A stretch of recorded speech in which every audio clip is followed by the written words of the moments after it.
नमस्कार, मी सहयोगिता आणि आपण पाहत आहात विदर्भ सत्यजित लाईव्ह न्यूज। पाहूया आजची विशेष बातमी। आपण पाहत आहात विदर्भ सत्यजित लाईव्ह न्यूज। आमचे मुख्य संपादक उद्धव फंगाड यांनी दिलेल्या माहितीनुसार मेहकर येथील भारतीय ज्ञानपीठमध्ये मेहकर तालुका विज्ञान प्रदर्शनीचे आयोजन करण्यात आले होते। यावेळी प्रमुख उपस्थितीमध्ये माजी आमदार संजय रायमुलकर साहेब यांच्यासह इतर मान्यवर उपस्थित होते। कार्यक्रमाचे अध्यक्ष विशाल काबरा साहेब हे होते। यावेळी रायमुलकर साहेब म्हणाले की विज्ञानामुळे आपला भारत देश महासत्ताकडे वाटचाल करत आहे, मात्र ही वाटचाल करत असताना विज्ञानाचे काही विपरीत परिणाम सुद्धा जाणवत आहेत। त्यामुळे विज्ञानाचा जास्तीत जास्त चांगल्या गोष्टीसाठीच वापर करावा, असंही रायमुलकर साहेब यांनी यावेळी सांगितलं। भारतीय ज्ञानपीठमध्ये आयोजित आपल्या तालुकास्तरीय विज्ञान प्रदर्शनीच्या निमित्तानं या ठिकाणी आमच्या कार्यक्रमाचे अध्यक्ष आपले मित्र या संस्थेचे सचिव विशाल संजय काबरा या विज्ञान प्रदर्शनीच्या निमित्तानं या ठिकाणी उपस्थित असलेले आदरणीय पंचायत समितीचे विस्तार अधिकारी आदरणीय वानखेडे साहेब, सन्माननीय गंगोकर, सन्माननीय सर्व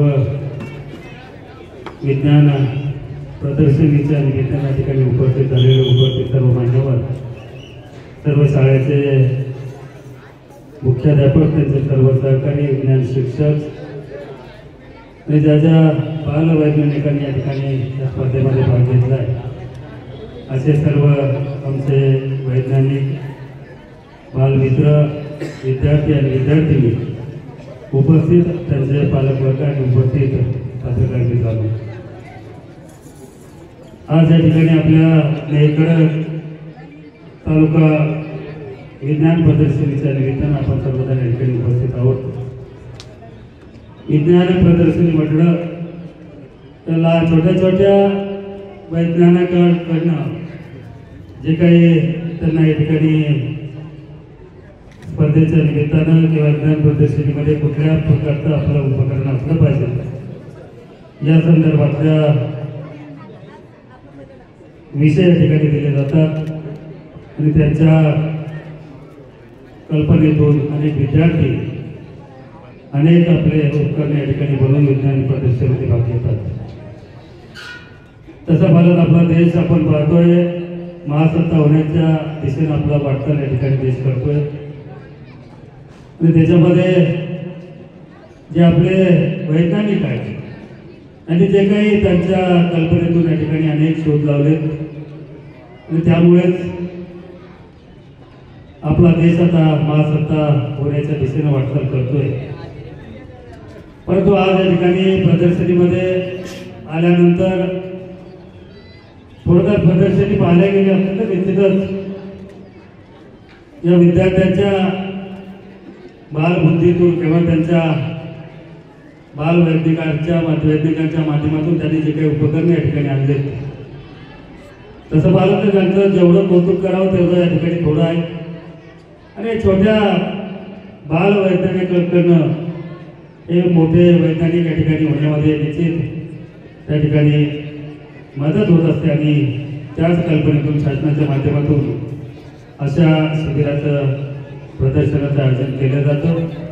म्हणजे तालुका स्तर असेल, जिल्हा स्तर असेल आणि राज्यस्तर असेल, अनेक आपल्या ज्या विद्यार्थ्यांनी जे काही उपकरणं बनवले त्याच्यातून त्याची निवड केली जाते आणि कुठेतरी यांच्या कल्पनेतून साकार झालेले उपकरणं भविष्यामध्ये आपल्यालाही देशाच्या असेल, राज्याच्या असेल, याच्यामध्ये त्याचा कशा पद्धतीने आपल्याला उपयोग करता येईल, कुठेतरी त्याच्यातून आपल्याला काही परत घेता येईल का असा प्रयत्न केला जातो आणि निश्चित त्याचा फायदा या देशाच्या विकासामध्ये, राज्याच्या विकासामध्ये निश्चित त्या ठिकाणी होतो। आज या चिमुकलीने या ठिकाणी भाषणामध्ये वानखेडे नावाच्या विद्यार्थ्यांनी आपल्या मोबाईलचा शोध लागला, मोबाईलचे फायद्यापेक्षा तोटे जास्त व्हायला लागले, कुठेतरी आपण जे काही फायद्याचं घेतलं पाहिजे, उपयोगाचं घेतलं पाहिजे आणि ज्याला आपल्याकडनं त्या ठिकाणी अडचणीचा आहे, त्रास होतोय त्या ठिकाणी सोडून दिलं पाहिजे। परंतु हे सांगायचं कोण आहे प्रश्न आमच्यासमोर. सांगायला गेलं, आपण चांगलं सांगायला गेलं तर त्याचे वाईट परिणामही आपल्याला काही पाहायला मिळतात. हा जे काही आपला मोबाईल आहे तो आपण आपल्या देशात असेल, देशाबाहेर असेल, आपण एका मिनिटामध्ये आपल्या जे काही नातेवाईक असतील किंवा कोणाला संभाषण करायचं असेल, बोलायचं असेल तर त्याच्यामध्ये एका मिनिटामध्ये आपण त्यांच्याशी वार्तालाप करू शकतो. असे फायदे मोबाईलचे या ठिकाणी होते. त्याचे दुष्परिणाम आपण पाहिले असतील. मग आपल्या 4 व्हीलर गाडी असेल, 2 व्हीलर असेल, एकीकडे बऱ्याच वेळा आम्ही रस्त्यानं जाताना पाहतो की कुठेतरी कानाला मोबाईल लागलेला आहे आणि कुठेतरी काही अंतरावर गेल्यानंतर कळतं की त्याच्या मोबाईलवर त्याचा अपघात झाला. जे काही शासन असेल, आपला देश असेल, प्रगती करत असताना प्रगतीच्या जे काही आपल्या उपयोगाचे आहे त्याच्यामध्ये आपण घेतलं पाहिजे आणि तशा पद्धतीनं आपणही त्याच्यामध्ये आपला नागरिक म्हणून आपण त्याच्यामध्ये सहकार्य केलं पाहिजे. परंतु चांगलं घेणं आणि वाईट सोडून देणं अशा प्रकारचं जर आपण केलं तर निश्चित या अगोदरच आपला देशा ठिकाणी महासत्ता झाला असता. परंतु अनेक वैज्ञानिक, अनेक आपले सायंटिस्ट या ठिकाणी आहेत, त्यांनी अनेक गोष्टी त्या ठिकाणी शोध लावलेला आहे. तसं पाहिलं तर ग्रामीण भागामध्ये आपले आई वडील म्हणजे आपले जुने काही जाणकार लोक होते तेही आपल्यासाठी एक वैज्ञानिक होते. कारण की तुम्ही पाहिलं असेल आपल्या शेतामध्ये जे काही आपण पीक घेतो, आपल्याला पोळी करायची असेल तर मग आपलं ते पोळी, गव्हाची पोळी बनवत असताना मग ती कुठेतरी जात्यामध्ये त्याचं पीठ केलं गेलं पाहिजे. तो एक आपला जात्याचा शोध लावणं म्हणजे तो एक वैज्ञानिक आहे. पोळी बनवणं म्हणजे आपल्या ज्यावेळेस आपल्या पूर्वजांनी ती पोळी बनवली असेल ती माताही आपल्यासाठी वैज्ञानिक आहे. मग आपल्या घरामध्ये आपण जे काही दररोजच्या जीवनामध्ये आपण ज्याचा उपयोग करतो, खाण्यापिण्यामध्ये उपयोग करतो, हे जुने लोक या ठिकाणी आपल्यासाठी, आपल्यासाठी पूर्वज लोक या ठिकाणी आहेत. अशा प्रकारचं कुठल्याही गोष्टीतून चांगलं घेणं, चांगले विचार जनतेसमोर आणणं किंवा त्याच्यातून जे काय असेल ते चांगलं घेऊन वाईटाचा त्याच्यामध्ये समावेश न करणे किंवा वाईट गोष्टी सोडणं निश्चित ही काळाची गरज या ठिकाणी निर्माण झालेली आहे. आज ज्या विद्यार्थ्यांनी या ठिकाणी भाग घेतला आहे, अनेक विद्यार्थ्यांनी त्यांच्या कल्पनेतून या ठिकाणी उपकरणं बनवले. पण कुठेतरी पाणी असेल, सिंचन असेल, त्याच्यानंतर आपल्या दररोजच्या याच्यामध्ये सरांनी सांगितल्याप्रमाणे जे विद्युत जाणून राखो विद्यार्थ्यांनी त्याचे शिक्षक त्यांचा प्रमुख ते सोबत येतील. म्हणजे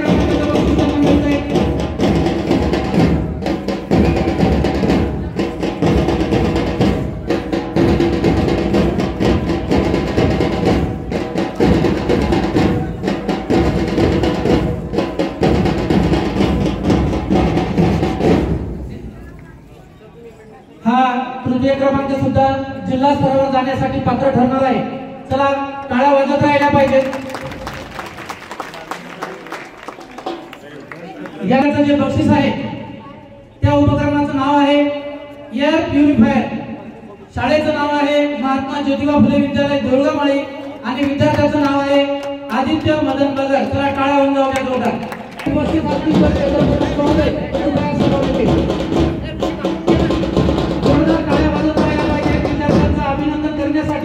टाळ्या कमी पडता कामा नये.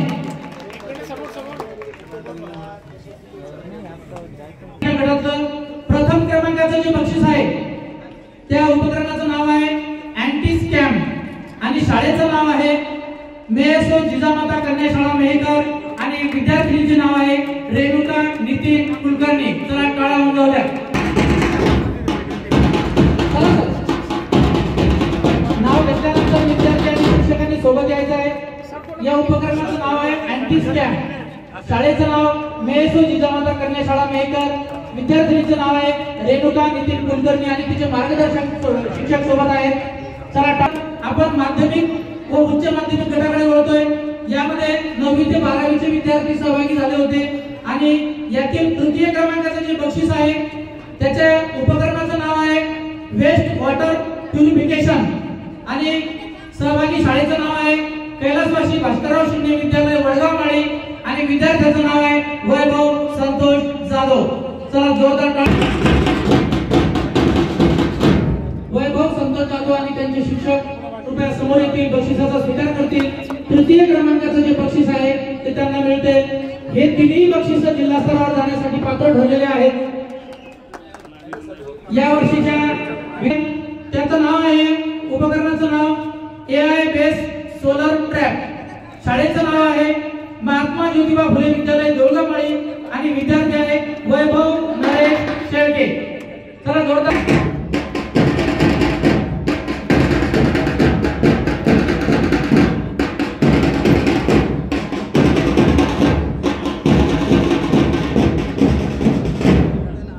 माध्यमिक आणि उच्च माध्यमिक बक्षीस आहे। ते बक्षीस उपकरणाचं नाव आहे एअर पोल्युशन कंट्रोल। शाळेचं नाव आहे श्री शिवाजी उर्दू हायस्कूल मेहकर आणि विद्यार्थिनीचं नाव आहे आयशा नासिर पटेल। चला जोरदार टाळ्या वाजवूया। प्रथम क्रमांक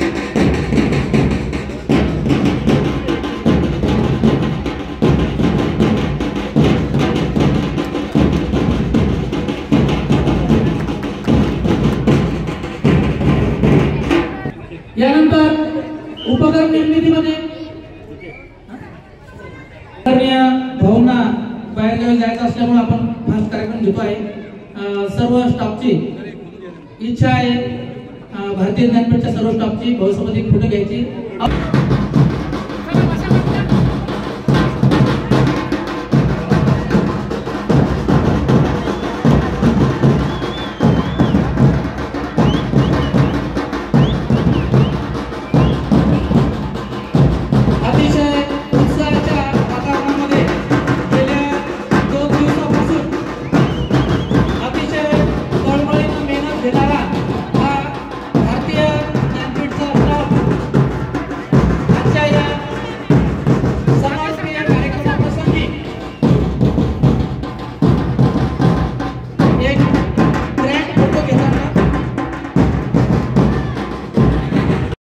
बातमी आवडल्यास लाईक करा, शेअर करा आणि सबस्क्राईब मात्र नक्की करा।